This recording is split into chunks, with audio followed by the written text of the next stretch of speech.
എന്ന് ഇവിടെ അവതരിപ്പിച്ച എക്കണോമിക് സർവേ റിപ്പോർട്ടിലും ബഡ്ജറ്റിലും നമുക്ക് മനസ്സിലാക്കാൻ വേണ്ടി കഴിയുന്നു. രാജ്യം വികസിക്കുകയല്ല, ജനങ്ങളുടെ ജീവിതം മെച്ചപ്പെടുകയല്ല, അത് പുറകോട്ട് പോകുന്നു എന്നാണ് നാം തിരിച്ചറിയുന്നത്. അതുകൊണ്ട് തന്നെ ഈ ബഡ്ജറ്റ് ഇവിടെ നേരത്തെ ബഹുമാനരായ അംഗങ്ങളെല്ലാം പറഞ്ഞ പോലെ നമ്മുടെ രാജ്യത്തിൻ്റെ മുന്നോട്ട് പോക്കിൽ തടസ്സം സൃഷ്ടിക്കുന്ന ഒരു ബഡ്ജറ്റാണ്. നമ്മുടെ രാജ്യത്തെ ഒന്നായി കാണാൻ ഈ ബഡ്ജറ്റിന് കഴിയുന്നില്ല എന്നുള്ളതാണ് ഏറ്റവും പ്രധാനപ്പെട്ട കാര്യം. ചില സംസ്ഥാനങ്ങളോട് പ്രത്യേക രീതി കാണിക്കുകയും മഹാഭൂരിപക്ഷം സംസ്ഥാനങ്ങളെയും അവഗണിക്കുകയും ചെയ്യുന്ന ഒരു സമീപനം നമ്മുടെ ബഡ്ജറ്റിൽ സ്വീകരിച്ചതായി കാണാൻ വേണ്ടി കഴിയുക. നമ്മുടെ ബഡ്ജറ്റ് നമ്മുടെ രാജ്യത്തിൻ്റെ പൊതുവികസനത്തിനും ജനങ്ങളുടെ മുന്നേറ്റത്തിനും ഉതകുന്ന രീതിയിലാണ് വേണ്ടത് എന്നുള്ളത് നമ്മളെല്ലാം തിരിച്ചറിയുന്നു. ആ അർത്ഥത്തിൽ നോക്കുമ്പോൾ ഈ ബഡ്ജറ്റ് നമ്മുടെ രാജ്യത്തെ മുന്നോട്ട് നയിക്കുന്ന ഒന്നല്ല എന്ന് കൃത്യമായിട്ട് നമുക്ക് മനസ്സിലാക്കാൻ കഴിയും. തെരഞ്ഞെടുപ്പ് സമയത്ത് പറഞ്ഞതെല്ലാം ഇന്ന് നാം പരിശോധിക്കുമ്പോൾ അതെല്ലാം വലിയ രീതിയിലുള്ള വാഗ്ദാനങ്ങൾ മാത്രമായിട്ട് അവശേഷിക്കുകയാണ്. BJP ഗവൺമെൻറ് അധികാരത്തിൽ വന്ന് 2014 അധികാരത്തിൽ വരാൻ വേണ്ടി പറഞ്ഞ കാര്യങ്ങൾ അധികാരത്തിൽ വന്നപ്പോൾ വിസ്മരിക്കുകയാണ് ചെയ്തത്. സാധാരണ തെരഞ്ഞെടുപ്പ് സമയത്ത് പറയുന്ന കാര്യങ്ങൾ അധികാരത്തിൽ വന്നാൽ അത് നടപ്പിലാക്കാനുള്ള പ്രതിബദ്ധതയും ഉത്തരവാദിത്വം കാണിക്കേണ്ടതാണ്. എന്നാൽ അത് കാണിച്ചില്ല എന്ന് മാത്രമല്ല, ആ പറഞ്ഞ കാര്യങ്ങൾ ഒന്നും നടപ്പിലാക്കാതെയാണ് 2019 തെരഞ്ഞെടുപ്പിനെ നേരിട്ടത്.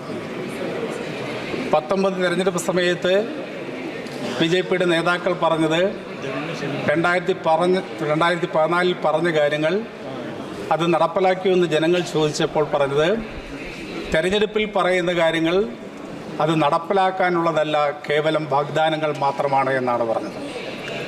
2019 വീണ്ടും BJP അധികാരത്തിൽ വന്നു. 2024 വീണ്ടും വാഗ്ദാനങ്ങൾ ആവർത്തിച്ചു. പക്ഷേ ആ വാഗ്ദാനങ്ങൾ നടപ്പിലാക്കാൻ വേണ്ടിയുള്ള യാതൊന്നും തന്നെ നമ്മുടെ ഈ ബഡ്ജറ്റിൽ കാണാൻ വേണ്ടി കഴിയുന്നില്ല. മഹാഭൂരിപക്ഷം വരുന്ന ജനങ്ങൾക്കും ദുരിതം സമ്മാനിക്കുന്ന സമീപനമാണ് ഈ ബഡ്ജറ്റിൽ സ്വീകരിച്ചിരിക്കുന്നത്. ഇവിടെ നേരത്തെ ബഹുമാനായ പ്രേമേന്ദ്രൻ MP സൂചിപ്പിക്കുകയുണ്ടായി. തെരഞ്ഞെടുപ്പ് സമയത്ത് ബഹുമാനായ പ്രധാനമന്ത്രി നമ്മുടെ രാജ്യത്താകെ ഓടി നടന്ന് പറഞ്ഞ ഒരു കാര്യമാണ്, താൻ 400 സീറ്റുകളുടെ ഭൂരിപക്ഷത്തോടുകൂടി ഇന്ത്യയിൽ വീണ്ടും അധികാരത്തിൽ വരുമെന്നാണ്. എന്നാൽ 400 സീറ്റിൽ അധികാരത്തിൽ വരും എന്ന് പറഞ്ഞ പ്രധാനമന്ത്രിയുടെ പാർട്ടിക്ക് ലഭിച്ചത് കേവലം 240 സീറ്റാണ്. അതുകൊണ്ട് തന്നെ മെജോറിറ്റി കിട്ടാത്ത ഒരവസ്ഥ ഈ ഭരണകൂടത്തിനുണ്ടായി. അതുകൊണ്ട് തന്നെയാണ് പല സമ്മർദ്ദങ്ങൾക്കും വഴങ്ങിക്കൊണ്ടുള്ള സമീപനം സ്വീകരിക്കേണ്ടി വന്നത് എന്ന് ഈ ബഡ്ജറ്റിലൂടെ നമുക്ക് കാണാൻ വേണ്ടി കഴിയുക. സമ്മർദ്ദത്തിന് വഴങ്ങിക്കൊണ്ടുള്ള ഒരു ബഡ്ജറ്റായി നമ്മുടെ ദേശീയ ബഡ്ജറ്റ് മാറി എന്നുള്ളതാണ് നമുക്ക് കാണാൻ വേണ്ടി കഴിയുന്നത്. അങ്ങനെ സമ്മർദ്ദത്തിന് വഴങ്ങിക്കൊണ്ട് പോകേണ്ട ഒരു അവസ്ഥയിലാണ് ഇന്ന് BJP. വലിയ അഹങ്കാരത്തോടുകൂടി പറഞ്ഞതാണ് 400 സീറ്റിൻ്റെ ഭൂരിപക്ഷത്തോടുകൂടി അധികാരത്തിൽ വരുന്നത്. എന്നാൽ ഇന്ത്യൻ ജനത നല്ലപോലെ തിരിച്ചറിയാൻ തുടങ്ങി എന്നതിൻ്റെ തെളിവാണ് ഭൂരിപക്ഷമില്ലാതെ ഭരിക്കേണ്ടി വന്ന ഒരു BJP ഗവൺമെൻറ് നമുക്ക് കാണാൻ വേണ്ടി കഴിയുന്നത്. അപ്പോൾ തീർച്ചയായിട്ടും BJP ഗവൺമെൻറ് ജനങ്ങൾക്ക് നൽകിയ വാഗ്ദാനങ്ങൾ നടപ്പിലാക്കുന്നതിൽ ഉത്തരവാദിത്വവും പ്രതിബദ്ധതയും കാണിക്കാത്തതിൻ്റെ കൂടി ഫലമായിക്കൊണ്ടാണ് 400 സീറ്റ് കിട്ടുമെന്ന് പറഞ്ഞ് 240 ചുരുങ്ങേണ്ടി വന്നത്. സർ, നമ്മുടെ രാജ്യത്തിൻ്റെ പൊതുസ്ഥിതി എടുത്ത് പരിശോധിക്കുമ്പോൾ നമ്മളെല്ലാ മേഖലയിലും മുന്നേറിയെന്ന് അവകാശപ്പെടുമ്പോഴും കാണേണ്ട ഒരു പ്രത്യേകതയുണ്ട്. നമ്മുടെ രാജ്യത്ത് പാവപ്പെട്ടവൻ്റെ ജീവിതം കൂടുതൽ ദുരിതപൂർണമായി മാറുന്നു എന്നുള്ളതാണ് കാണാൻ വേണ്ടി കഴിയുന്നത്. സർ, നമ്മുടെ രാജ്യത്ത് 4/1 വരുന്ന ജനത ഷെഡ്യൂൾ കാസ്റ്റ് ആൻഡ് ഷെഡ്യൂൾ ട്രൈബാണ്. അങ്ങനെ നമ്മുടെ പോപ്പുലേഷൻ്റെ 4/1 വരുന്ന SC/ST ജനവിഭാഗത്തിൻ്റെ അവരുടെ അവസ്ഥ എന്താണ് എന്ന് നാം പരിശോധിക്കേണ്ട. 77 വർഷം തികയാൻ വേണ്ടി പോവുകയാണ് നമ്മൾക്ക് സ്വാതന്ത്ര്യം ലഭിച്ചിട്ട്.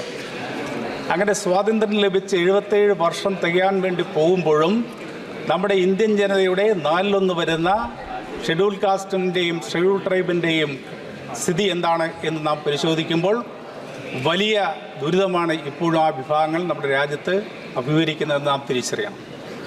അവരുടെ ജീവിതം മെച്ചപ്പെടുത്താൻ വേണ്ടിയുള്ള ഒട്ടേറെ പദ്ധതികൾ നടപ്പിലാക്കിയെന്ന് നാം അവകാശപ്പെടുകയാണ് രാജ്യത്ത്.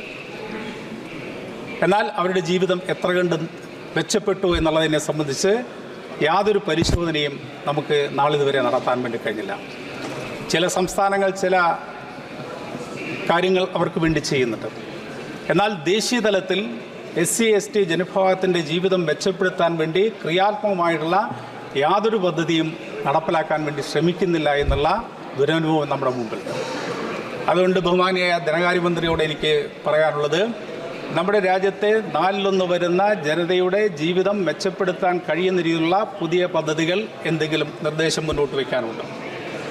നമ്മുടെ രാജ്യത്തെ പാവപ്പെട്ട ആളുകളുടെ ജീവിതം മെച്ചപ്പെടുത്താൻ എന്തെങ്കിലും സംവിധാനമുണ്ടോ? അതില്ല എന്നുള്ളതാണ് ഓരോ കണക്കുകളും സൂചിപ്പിക്കുന്നത്. നമുക്കറിയാം, അടുത്ത കാലത്ത് വന്ന കണക്കുകളെല്ലാം പറയുന്നത് നമ്മുടെ രാജ്യത്തിൻ്റെ ദാരിദ്ര്യം പ്ലീസ് കംപ്ലീറ്റ് നമ്മുടെ രാജ്യത്തെ പാവപ്പെട്ടവൻ്റെ ജീവിതം കൂടുതൽ ദുരിതപൂർണ്ണമാകുന്നു എന്നുള്ള സർവേ റിപ്പോർട്ടുകളാണ് എല്ലാ ഭാഗത്തും വന്നുകൊണ്ടിരിക്കുന്നത്. ദാരിദ്ര്യത്തിൻ്റെ ഇൻഡെക്സിൽ നമ്മൾ എവിടെയാണ് നിൽക്കുന്നത്? അല്ലെങ്കിൽ ഇനിക്വാളിറ്റിയുടെ കാര്യത്തിൽ നമ്മൾ എവിടെയാണ് നിൽക്കുന്നത്? ഡിസ്ക്രിമിനേഷൻ്റെ കാര്യത്തിൽ നമ്മൾ എവിടെയാണ് നിൽക്കുന്നത്? അങ്ങനെ ഓരോ രംഗമെടുത്ത് പരിശോധിക്കുമ്പോഴും നമ്മുടെ രാജ്യത്തെ മഹാഭൂരിപക്ഷം ആളുകളും ഇപ്പോഴും നാനാതരത്തിലുള്ള ദുരിതങ്ങൾ പേറി ജീവിക്കുകയാണ്. അതിന് പരിഹാരമുണ്ടാക്കാൻ വേണ്ടിയുള്ള ക്രിയാത്മകമായിട്ടുള്ള നിർദ്ദേശങ്ങളൊന്നും തന്നെ നമ്മുടെ ഈ ബഡ്ജറ്റിൽ കാണാൻ വേണ്ടി കഴിയുന്നില്ല. സർ, കേരളം എന്നൊരു സംസ്ഥാനം, ആ കേരളത്തിൽ നിന്നാണ് ഞാൻ വരുന്നത്. ആ കേരളം എന്ന സംസ്ഥാനം ഇന്ത്യക്കാകെ മാതൃകയാകുന്ന രീതിയിൽ ഒട്ടേറെ മേഖലയിൽ വലിയ മുന്നേറ്റമുണ്ടാക്കിയിട്ടുണ്ട്. ആ മുന്നേറ്റമുണ്ടാക്കിയത് കേരളത്തിന് ശാപമായി മാറുന്ന ഒരു സ്ഥിതിയിലേക്ക് കാര്യങ്ങൾ പോവുകയാണ്. സർ, ഈ ബഡ്ജറ്റിൽ കേരളം എന്നൊരു സംസ്ഥാനം നമ്മുടെ രാജ്യത്തുണ്ടോ എന്ന് പോലും സംശയിക്കുന്ന രീതിയിലുള്ള കാര്യങ്ങളാണ് കാണാൻ കഴിയുന്നത്. കേരളം നിരവധി ഘട്ടങ്ങളിലായി കേന്ദ്ര ഗവൺമെൻറ് ആവശ്യപ്പെട്ടുകൊണ്ടിരിക്കുകയാണ്.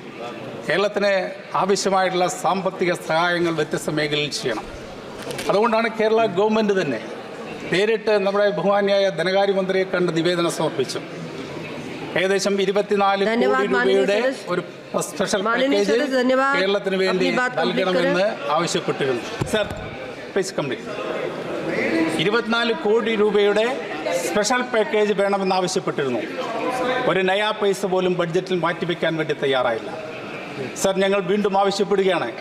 കേരളത്തിൽ നിന്നുള്ള 20 MP-മാർ, ലോക്സഭയിലുള്ള MP-മാർ കേന്ദ്ര ഗവൺമെൻറ്റിനോട്, ബഹുമാന്യായ ധനകാര്യമന്ത്രിയോട് ആവശ്യപ്പെടുകയാണ്, കേരളം റിക്വസ്റ്റ് ചെയ്തിട്ടുള്ള സാമ്പത്തിക ആവശ്യങ്ങൾ നിറവേറ്റാൻ വേണ്ടിയുള്ള നടപടികൾ സ്വീകരിക്കണമെന്ന്. സർ, കേരളവും ഇന്ത്യയുടെ പാർട്ടാണ്, ഇന്ത്യയുടെ ഭാഗമായിട്ടാണ് കേരളവും എന്നുള്ള കാര്യം തിരിച്ചറിഞ്ഞുകൊണ്ട് കേരളം മുന്നോട്ട് വെച്ച ആവശ്യങ്ങൾക്ക് പരിഹാരമുണ്ടാക്കാൻ വേണ്ടിയുള്ള നടപടി സ്വീകരിക്കണമെന്നുകൂടി ഈ സന്ദർഭത്തിൽ സൂചിപ്പിക്കുക. സർ, മറ്റു കാര്യങ്ങളിലേക്കൊന്നും കടന്നു പോകുന്നില്ല, സമയം വളരെ കുറച്ചാണ് ലഭിക്കുന്നത്. ധന്യവാദ് മാനനീയ സദസ്യ. സർ, ഒരു കാര്യം കൂടി സൂചിപ്പിച്ചുകൊണ്ട് ഞാൻ സർ ഒരു ഒറ്റ കാര്യം കൂടി. സർ, കേരളത്തിലെ ഏറ്റവും വലിയ ഒരു കവിയായിരുന്നു, അല്ലെങ്കിൽ ഫ്രീഡം ഫൈറ്ററായിരുന്നു മഹാകവി വള്ളത്തോൾ. അദ്ദേഹം ഇന്ത്യൻ സ്വാതന്ത്ര്യ സമര സമയത്ത് ജനങ്ങളെ ഉത്തേജിപ്പിക്കാൻ വേണ്ടി പാടിയ ഒരു പദ്യമുണ്ട്, അല്ലെങ്കിൽ വാക്കുകളുണ്ട്, പറഞ്ഞ വാക്കുകളുണ്ട്. അദ്ദേഹം അന്ന് പറഞ്ഞു, ഭാരതമെന്ന് കേട്ടാൽ അഭിമാനപൂരിതമാകണം അന്തരംഗം, കേരളമെന്ന് കേട്ടാലോ തിളയ്ക്കണം ചോര ഞരമ്പുകളിൽ എന്ന് അന്ന് പറഞ്ഞിട്ടുണ്ട്. ഞാനത് ചോര തുളയ്ക്കാൻ വേണ്ടി പറയുന്നതല്ല, പക്ഷേ കേരളത്തെ